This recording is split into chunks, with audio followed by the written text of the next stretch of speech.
오늘 믿음의 삶 아홉 번째 성령 충만한 성도라고 하는 제목으로 함께 은혜를 나누도록 하겠습니다. 여러분 성령님이라는 얘기 많이 듣죠? 그죠? 성령님이라는 이야기를 많이 듣습니다.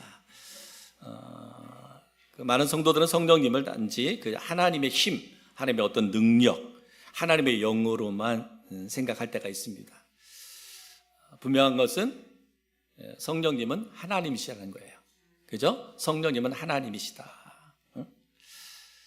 하늘에 계신 성부 하나님은 모든 만물을 창조하시고 또 모든 만물을 다스리시는 그 성부 하나님이시죠.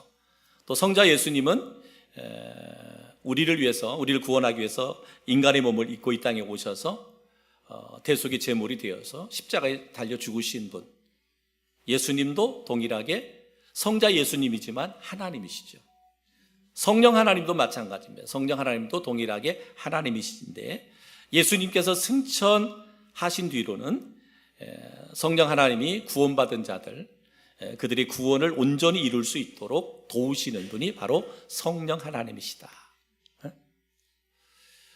우리가 예수 그리스도를 믿고 구원받을 수 있도록 우리 안에 역사하시는 분이 바로 성령님이시고, 또한 완전하고 온전한 구원을 이룰 수 있도록 도와주시는 분이, 돕는 분이 누구냐? 성령님, 보혜사 성령님이다 라고 말할 수 있습니다. 그렇기 때문에 지금은 그래서 성령의 시대죠.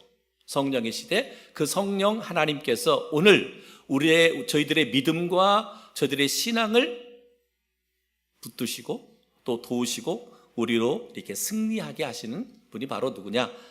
성령 하나님이시다 라고 말할 수 있습니다. 그러니까 우리가 구원받은 하나님의 자녀가 하나님의 자녀로 살아갈 수 있도록 날마다 우리에게 힘과 능력을 주시는 분이 누구냐? 바로 성령 하나님. 성령 하나님. 우리 안에 내재하셔서 그리스도께 온전히 순종하며 살도록 영적인 힘을 주시는 분, 바로 누구냐? 성령 하나님이세요. 내 안에 내재하셔서 날마다 승리하게 하시고 그리스도인으로 온전히 하나님의 말씀 앞에 순종하며 살도록 성령이 영적인 힘을 우리에게 공급해 주신다라고 말하고 있습니다. 그렇기 때문에 구원받은 성도들에게 가장 가까이 계신 분이 누구냐? 바로 성령님이에요. 성령님. 그래서 우리는 날마다 성령 충만함을 받아야 돼. 내 안에 나와 가장 가까이 계신 분이 성령님이 있는데 그 성령님으로 인해서 내가 충만해야 된다. 그래서 성령 충만이라는 말을 많이 듣는데 오늘도 성령 충만한 성도 그래. 성령 하나님이 내 안에 충만할 수 있도록 해야 된다라고 말하고 있습니다. 마태복음 24장 49절에 이렇게 말합니다. 볼지어다 내가 내 아버지께서 약속하신 것을 너에게 보내리니 너희는 위로부터 능력으로 입혀질 때까지 이 성에 머물라 하시니라 그랬어요. 예수님께서 승천하시기 전에 약속하셨어요. 너희가 성령을 받으라. 성령을 받으라 라고 그렇게 말씀하고 있습니다. 성령의 능력이 너희가 임할 때까지 이 성에 머물러라 라고 말씀하고 있습니다. 예수님 부활 후에 승천하시면서 성령님에 대해서 이렇게 약속하셨어요. 예수님은 다른 보혜사 즉 성령님을 이 땅에 보내주시겠다라고 약속을 했어요. 그것이 사도행전 1장 4절 5절에 그랬습니다. 사도들과 함께 모이사 그들에게 분부하여 이르시되 예루살렘을 떠나지 말고 내게서 들은 바 아버지께서 약속하신 것을 기다리라. 5절 요한은 물로 침례를 베풀었으나 나는 너희는 몇 날이 못 되어 성령으로 침례를 받으리라 하셨느니라 라고 말합니다. 바로 성령님을 약속하시고 너희는 그 약속을 기다리라. 그리고 성령 침례를 너희가 받게 될 것이다 라고 말씀하고 있습니다. 그렇게 약속하셨고 오늘 우리 함께 읽었던 사도행전 2장 1절로 4절 말씀해 보니까 오순절 날이 이름에 그들이 다 같이 함께 모였어요. 마가의 다락방에 함께 모여 기도할 때에 호련히 하늘로부터 급하고 강한 바람 같은 소리가 있어 그들이 앉은 온 집에 가득하며 마치 불의 혀처럼 갈라지는 지는 그것들이 그들에게 보여 각 사람 위에 하나씩 임하여 있더니 그들이 다 성령 충만함을 받고 성령이 말하게 하심을 따라 다른 언어들로 말하기를 시작하니라. 이렇게 말씀했어요. 예수님은 인간의 몸을 입고 이 땅에 오셨지만 성령님은 보이지 않는 능력으로 우리 가운데 임하셨어요. 보이지는 않지만 능력으로 임하게 됐다. 이것이 바로 뭐예요? 오순절 사건이죠. 오순절 성령이 마가의 다락방에 약속을 믿고 기도하는 그들 가운데 임하였어요. 그래서 오순절 사건이죠. 오순절 사건. 여러분, 성령님은 영이시기 때문에 우리가 볼 수가 없어요. 그죠? 우리의 눈으로 성령님은 보이지 않죠. 그죠? 여러분, 성령 보신 분 있어요? 성령, 아무리 능력을 탁월하게 받은 사람이라도 성령을 본 사람은 없습니다. 성령의 능력과 역사하심의 결과에 따라서 성령님이 나에게 임하심을 알 수 있는 거예요. 내 삶에. 그래서 말씀드렸잖아요. 성령이 내 안에 임할 때 뭐라 그랬어요? 하나님의 자녀로 살 수 있도록 날마다 새로운 능력을 주신다고 그랬고, 하나님의 말씀에 온전히 순종할 수 있는 영적 힘을 성령님이 주시는 거예요. 그러니까 우리가 그리스도인으로, 성도로 살아가려고 하는 몸부림치는 내 모습을 보면서 뭐예요? 아, 내 안에 성령이 임재해 있구나. 이것을 느낄 수 있는 거예요. 내가 세상에 미혹이 오고 세상에 유혹이 옵니다. 세상의 욕심이 끊임없이 나에게 찾아오는데 그것을 내가 단호하게 믿음으로 끊어내는 거예요. 끊어내는 거예요.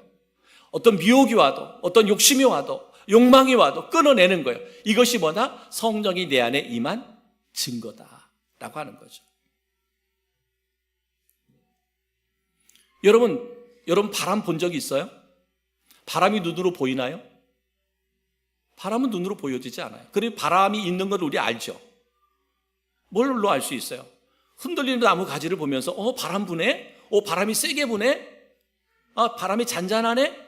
이걸 느끼는 거예요. 바람이 있다고 믿는 거예요. 여러분, 바람이 있는 걸 믿어요? 믿죠? 근데 바람을 보지는 못해요. 눈으로 보여지지는 않죠. 근데 우리가 눈으로 보는 것 같이 느끼는 것은 뭐예요? 흔들리는 나무, 가지를 보면 바람이 있구나, 이걸 느끼는 거예요. 우리 안에 성령이 있는 것도 마찬가지예요. 성령은 보여지지 않아요. 근데 무엇을 통해서 내 안에 성령이 임재한 것을 볼 수 있느냐? 내가 그리스도인으로, 하나님의 자녀로 내가 살려고 몸부림치는 내 모습 속에서 내가 내 안에 그리스도의 영이 임하고 있구나. 하나님의 말씀이 내게 임할 때, 오늘도 하나님의 말씀이 우리 가운데 도전할 때 그 말씀으로 살아내보려고 하는 그런 애씀과 그 애씀이 우리 가운데 있을 때 성령이 내 안에 임하고 있구나. 이것을 우리가 깨달을 수 있는 거죠. 그래서 우리는 그리스도인은 성령의 인도하심을 따라 하나님의 뜻에 늘 그래서 순종의 삶을 살아가야 되는 거죠. 로마서 8장 14절에 이렇게 말합니다. 무릇 하나님의 영으로 인도함을 받는 사람은 곧 하나님의 아들이라. 하나님의 영으로 인도함을 받는 거예요. 성령께서 우리로 하여금 우리를 인도하는 거예요. 우리를 하나님의 자녀의 삶으로 인도하는 거예요. 하나님의 백성의 삶으로 인도하는 거예요. 그리스도의 삶으로 인도하는 거예요. 이것을 통해서 우리가 뭐다? 곧 하나님의 아들이다 라는 것을 우리가 느낄 수 있다. 우리는 살아계시며 그리고 능력이 되시는 성령님이 날마다 우리의 삶을 인도할 수 있도록 성령의 인도하심에 그래서 우리는 늘 순종해야 돼요. 성령의 인도하심, 성령의 감동하심에 따라 우리는 순종해요. 그래서 사도 바울은 뭐예요? 성령을 소멸하지 마라. 그렇죠? 내 안에 성령께서 내 안에 감동을 주시거든요. 내가 믿음이 좋고 믿음이 나쁘고 상관없이 내가 구원받은 그리스도인이라면 성령의 감동이 오게 돼 있거든요. 그럴 때 그것을 소멸하지 마라. 내가 믿음으로 열심히 하나님의 말씀을 묵상하고 더 기도 생활하고 더 봉사와 섬김의 생활을 해야 되는데 때로는 내가 그렇지 못할 때가 있어요.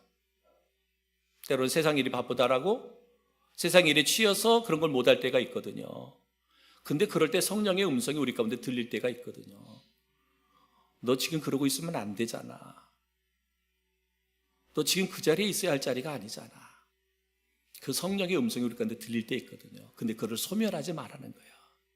그럴 때 뭐 하라는 거예요? 그럴 때 모든 상황을 다 내려놓고 성령의 음성 앞에 순종하는 자가 되라 이 말이에요. 그럴 때 하나님이 회복의 은혜를 주시는 거예요. 새 힘을 주시는 거예요. 능력이 임하게 되는 거예요. 다시 우리가 일어서게 되는 역사가 있게 되는 거예요. 나름대로 열심히 헌신하고 충성합니다. 그런 분들에게도 성령의 음성이 들리죠. 어떨 때는 너 교만하면 안 돼. 너 열심히 헌신하고 충성하고 열심히 봉사하지만 너 교만하면 안 돼. 너 잘난 척하면 안 돼. 너 드러내려고 하면 안 돼. 그게 성령의 음성이 우리 가운데 들릴 때 있잖아요. 그런 거예요. 아, 그렇구나. 내가 주의를 하면서 나를 드러내려고 했구나. 나를 자랑하려 했구나. 그게 성령의 음성이잖아요. 근데 그런 거를 뭐 하지 마라? 소멸하지 마라. 그러니까 믿음이 좋은 사람에게만 성령의 음성이 들리는 게 아니라 때로는 지치고 쓰러 넘어진 사람에게도 성령의 음성이 들을 수 있고 열심히 헌신하고 충성하는 사람에게도 성령의 음성이 들려요. 근데 그럴 때 그것을 뭐하라? 소멸시키지 마라. 소멸시키지 마라. 연약한 자가 그 주의 음성에 응답할 때 우리는 다시 일어설 수 있고 회복할 수 있고 또 열심히 충성하는 자가 그 말씀 앞에 순종하면 교만하지 않고 그래서 더 하나님 앞에 존귀하게 세워지고 쓰임받게 되는 줄 믿습니다. 그렇기 때문에 우리 그리스도인은 성도는 본성을 따라 살면 안 돼. 본성. 그죠? 예수를 믿기 전에 나가 있잖아요. 이게 본성이잖아요. 그 본성을 따라 살면 안 돼. 우리가 예수 믿고 구원받은 그리스도라면 영성. 그죠? 영성. 하나님의 성령의 음성, 성령의 감동과 인도하심을 따라 살아가는 성도가 되어야 된다 하는 거죠. 저는 우리 성도들 한 사람 한 사람에게 이런 은혜가 있기를 주의 이름으로 축복합니다. 이런 축복. 이게 그리스도이죠. 이게 성도지요. 그리고 말씀 속에 보면 성령의 침례가 나와. 성령의 침례. 성령의 침례. 사도행전 1장 5절에 보면 요한은 물로 침례를 베풀었으나 너희는 몇 날이 못되어 성령으로 침례를 받으리라 하셨느니라 그랬습니다. 여러분 성령 침례는 그리스도인 됨의 출발점입니다. 출발점. 우리가 예수님을 믿고 물로 침례를 한 번 받는 것처럼 성령 침례도 한 번만 받죠. 그죠? 우리가 물 침례는 한 번만 받습니다. 그죠? 두 번 받지 않아요. 한 번 받아요. 혹이라도 우리 성도들 가운데는 세례 받으신 분들은 물침례를 다시 받고 싶은 사람들은 받지만 물침례를 받은 사람이 나 그때는 믿음도 부족했고요. 확신도 막 있나 없나 싶었을 때 받았어요. 근데 지금은 막 그 구원의 확신도 있고 심령이 뜨거워요. 다시 한번 받고 싶어요. 아니에요. 다시 받을 필요 없습니다. 아니 그때는 그냥 군대에서 그냥 초코파이 준다고 해서 받았는데 이제 정말 거듭나서 받고 싶은데 아니요, 다시 받을 필요 없어요. 다시 받을 필요 없습니다. 여러분 성령 침례도 마찬가지예요. 성령 침례도 한 번입니다. 그러면 성령 침례라고 하는 의미가 무엇일까? 우리가 사탄의 지배 아래에 있던 우리에게 성령이 임하셨다는 것을 의미하고 있어요. 성령 침례라고 하는 것은 우리가 물 침례야 물에 들어가서 완전히 잠기고 다시 살아나는 부활을 의미하고 있지만은 성령 침례라는 말의 의미는 사탄의 지배 아래에 있던 우리에게 성령이 내 안에 임하셨다라는 거예요. 이것을 성령 침례다라고 말합니다. 그러니까 성령 침례를 받았다는 얘기는 내가 구원을 받았다는 얘기고, 그렇기 때문에 한번 성령이 내 안에 임하면, 구원이 내 안에 임하면 그 구원은 떠나지, 상실되지 않는다. 성령님은 내 안에서 떠나지 않는다라는 거예요. 정말 내 안에 구원이 있다면, 내 안에 생명이 있다면 그 생명은 다시 잃어버리지 않아요. 내가 구원받은 그리스도인으로 살아가면서 땅의 것 세상의 것 버리지 못해서 하나님이 기뻐하는 삶보다는 세상이 좋아하는 삶을 살았는데, 여러분 그래도 구원은 잃어버리지 않아요. 구원은 상실되지 않습니다. 우리가 자식들이 말 안 들으면 옛날에 뭐래요? 옛날 어른들 호적에서 파 없애버린 날이죠. 그래서 실제로 호적에서 파 없앤 사람도 있어. 그러면 호적에서 파 없애면 자녀 아닌가요? 뭐 법적인 그걸로는 자녀가 아닐 수 있지만 자녀잖아요. 아무리 속을 새기든 호적에 파 없앴든 자녀인 것은 변함이 없는 거예요. 마찬가지. 우리가 예수 그리스도의 이름으로 구원받았다면 그 구원은 영원히 상실되지 않습니다. 내가 그리스도는 온전하게 삶을 살지 못했어도, 하나님이 기뻐하는 것보다는 하나님이 싫어하는 일만 주구장창 해왔어도 그 구원은 상실되지 않아. 근데 우리는 쉽게 그런 거 표현을 우리는 부끄러운 구원이라고 하죠. 주님 앞에서 부끄러울 수밖에 없어요. 내가 예수의 피값으로 구원받아 하나님의 자녀가 됐음에도 자녀답게 살지 못하다가 하나님 앞에 왔을 때 부끄럽잖아요. 이것은 우리 생각에서 하는 거예요. 천국은 부끄러운 곳은 아니거든, 사실은. 하나님의 나라가 거기서 우리가 행한 것 같고 너는 부끄럽고 수치감이 있고 그런 곳은 천국은 아니거든. 그런데 우리가 좀 그냥 우리 인간적 편에서 우리가 좀 더 열심히 믿음으로 살자라는 표현을 하려니까 부끄러운 구원이라는 표현도 있고, 그런데 이거는 성경에 나와 있는 말은 아닙니다. 그만큼 우리가 열심히 신앙생활을 해야 된다. 하나님 앞에 부끄럽지 않게 우리가 신앙생활을 해야 된다. 구원의 감격과 감동이 우리 가운데 날마다 있는 삶을 살아야 된다라고 하는 것이죠. 중요한 것은 뭐예요? 중요한 것은 우리가 성령은 나에게서 떠나가지 않습니다. 떠나가지 않아요. 그런데 오늘 성경은 우리에게 뭐라고 말하고 있어요? 성령의 충만함을 받으라. 성령 충만을 받는 성도가 되라 라고 말하고 있습니다. 여러분, 성령의 충만함을 받으라는 말은 명령이에요. 성령 충만을 받으라. 이건 명령이에요. 전도하라는 거 명령이죠. 그죠? 명령입니다. 근데 성령 침례는 명령이 아니에요. 명령에서 내가 할 수 있는 게 아니잖아. 구원은 내가 노력해서 받는 게 아니잖아요. 내가 수고해서 받는 게 아니잖아요. 성령의 충만함은 내가 더욱더 성령의 충만함을 사모하고 믿음 따라 말씀 따라 막 살아내다 보면 충만함이 우리에게 오게 되거든요. 전도 명령이니까 우리가 순종해서 나가서 전도하면 되는 거잖아요. 근데 구원이라고 하는 것은 내가 노력해서 얻는 게 아니에요. 구원은 하나님의 선물이잖아요. 그죠? 하나님의 선물이에요. 그런 구원은 믿음으로 받는 거잖아요. 그래서 로마서 10장 9절 말씀에 보면 내가 만일 내 입으로 예수를 주로 시인하며 또 하나님께서 그를 죽은 자 가운데서 살리신 것을 내 마음에 믿으면 구원을 받으리라. 사람이 마음으로 믿어 의에 이르고 입으로 시인하여 구원에 이르느니라 라고 말하고 있습니다. 분명한 것은 뭐예요? 구원은 믿음으로 받는 것이지 나의 노력으로 받는 게 아니다. 그죠? 구원은. 그러니까 성령 침례는 내가 노력해서 받을 수 있는 것이 아니라는 거죠. 그래서 성령 침례를 받은 것을 성경은 성령의 인치심을 받았다라고 이렇게 표현하고 있어요. 성령의 인침을 받았다. 에베소서 1장 13절 14절에 보니까 그 안에서 너희도 진리의 말씀 곧 너희의 구원의 복음을 듣고 그 안에서 또한 믿어 약속의 성령으로 인치심을 받았으니 이는 우리 기업의 보증이 되사 그랬어요. 인치심을 받았다는 것은 뭐예요? 도장을 찍었다는 것이죠. 인을 옛날로 보면 옛날에 그 짐승들에게 그 가정에마다 뭐래요? 그 표시 있잖아요. 그 불로 지져가고 동물들에게 딱 표시를 하잖아. 어디 가도 그것이 찍혀 있는 건 이 집 거예요. 집집마다 다르고. 그러니까 뭐래요? 성령으로 믿어 약속의 성령으로 인침을 받았다라고 하는 거예요. 도장을 찍었다는 거예요. 이것은 그 뭐예요? 소유권을 말합니다. 소유권. 성령님이 내 안에 계시는 것 자체가 뭐예요? 우리가 구원받았다고 하는 증거예요. 그러니까 성령이 내 안에 임했다고 하는 내가 구원받았다는 증거. 성령으로 인치셨다라고 말씀하고 있습니다. 로마서 8장 9절 말씀해 보면 만일 너희 속에 하나님의 영이 거하시면 너희가 육신에 있지 아니하고 영에 있나니 누구든지 그리스도의 영이 없으면 그리스도의 사람이 아니라. 그렇죠? 하나님의 영이 내 안에 있음으로 나는 뭐예요?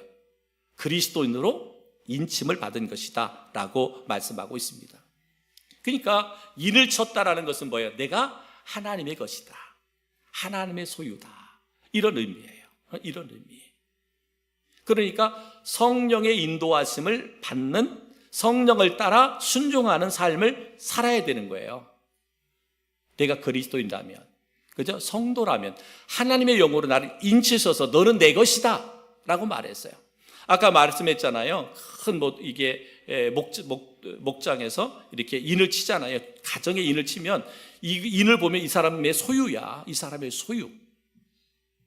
막 떠돌아다니더라도 그 인을 보면 아, 이건 누구네 거야, 누구네 거야 그러는 것처럼 성령으로 인침을 받았다는 것은 내가 하나님의 것이다, 하나님의 소유다. 그러면 뭐예요? 우리는 성령의 인도하심을 따라 순종하는 삶을 살아야 돼. 우리가 그래서 성령의 충만함이 내 안에 임할 때 이제 어떻게 되는 거예요? 성령의 열매가 맺어지게 되는 거예요. 성령의 열매. 그러니까 성령의 인도하심을 따라 성령께 순종하는 것.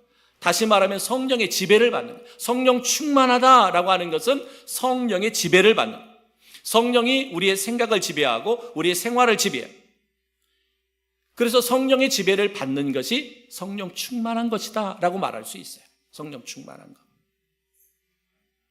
그러니까 성령 충만한 것이 내적이라면, 성령이 충만한 것, 성령이 나의 생각을 지배하는 것, 성령이 나의 모든 삶을 지배하는 것, 이게 성령 충만함인데, 이 성령 충만함이 내적이라면 성령 충만함의 결과가 뭐냐? 성령의 열매인 거예요. 성령의 열매. 갈라디아서 5장 22절 23절 성령의 9가지 열매. 성령의 열매는 사랑과 희락과 화평과 오래 참음과 자비와 양성과 충성과 온유와 절제니 이 같은 것을 금지할 법이 없느니라 라고 말합니다. 그러니까 뭐예요? 내 안에 성령이 충만한 거예요. 다시 표현하면 성령이 나를 지배하는 거예요. 성령이 나를 지배하면 내 삶에서 성령의 9가지 열매가 맺어지게 된다. 그러니까 이것을 누구도 금지할 법이 없는 거예요. 누가 막아설 수도 없어요. 왜? 내 안에 하나님의 영으로 충만하여 그 충만함이 삶으로 나타나는 것이 성령의 열매이기 때문에 이것을 누구도 금할 수가 없어. 아무리 세상이 막아보려고 해도 안 되는 거예요. 왜? 성령은 능력이잖아요. 성령이 힘이잖아요. 불가능이 없는 전능하신 힘이 성령이잖아요. 그 성령이 내 안에서 역사하니 누가 방해할 수 있어요? 방해할 수 없다라는 거죠. 그러니까 성령의 열매는 내가 맺고 싶다고 맺어지는 게 아니라 내 안에 성령 충만하면 자연스럽게 나타나는 열매가 성령의 열매인 거예요. 그죠? 성령의 열매를 맺게 해주세요. 아무리 외치고 부르짖어 기도해도 내 안에 성령 충만하지 않으면 그 열매는 맺어질 수가 없어요. 내 안에 성령이 충만하여 성령이 나를 지배하고 다스릴 때 내 삶에 이와 같은 성령의 열매가 맺어지게 된다라고 하는 것이죠. 사랑하는 성도 여러분, 오늘 성령 충만한 성도에 대해서 우리가 말씀하고 있습니다. 하나님의 영이 내 안에 임함으로 우리는 구원받은 하나님의 거룩한 백성 자녀가 되었습니다. 이제는 내 안에 하나님의 영으로 충만, 다시 말하면 성령의 지배, 하나님의 그 성령의 통치와 다스림 앞에 순종하는 삶을 살아내는 우리 성도들 되기를 바랍니다. 그래서 여러분의 삶이 하나님이 기뻐하는 성령의 열매가, 여기 표현으로는 성령의 9가지 열매를 표현했지만 이 외에도 우리가 살아가면서 맺어야 되는, 하나님의 백성이 맺어야 되는 열매는 무궁무진합니다. 그 열매를 통해서 하나님께 영광 올려드리는 우리 모든 성도들 되어지기를 주님의 이름으로 축복합니다.